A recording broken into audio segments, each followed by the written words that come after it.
দক্ষিণের সুপারস্টার ধানুষ এবং বলিউড অভিনেত্রী মৃণাল ঠাকুরের প্রেমের গুঞ্জন নিয়ে নেটিজেনদের মাঝে বেশ আলোচনা হয়েছে। দীর্ঘদিনের সেই চুপি চুপি প্রেম এবার পরিণয়ের রূপ নিতে যাচ্ছে বলে খবর চাউর হয়েছে। সব ঠিক থাকলে আগামী মাসেই বিয়ের পিঁড়িতে বসতে চলেছেন এই তারকা যুগল।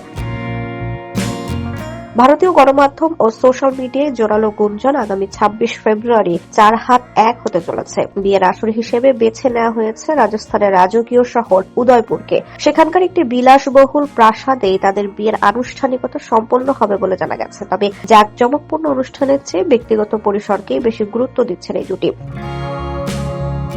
সেখানে শুধুমাত্র দুই পরিবারের সদস্য এবং অত্যন্ত ঘনিষ্ঠ বন্ধুরা উপস্থিত থাকবেন। সম্পর্ক নিয়ে ধানুষ কিংবা মৃণাল কারো পক্ষ থেকে এখন পর্যন্ত আনুষ্ঠানিক কোনো ঘোষণা আসেনি। বরাবরই তারা একে অপরের ভালো বন্ধু হিসেবে পরিচয় দিয়ে এসেছেন। তবে সম্প্রতি বিভিন্ন অনুষ্ঠানে তাদের একত্রে উপস্থিতি এবং সোশ্যাল মিডিয়ায় একে অপরের প্রতি বিশেষ উষ্ণতা ভক্তদের মনে সন্দেহ পাকাপোক্ত করেছে।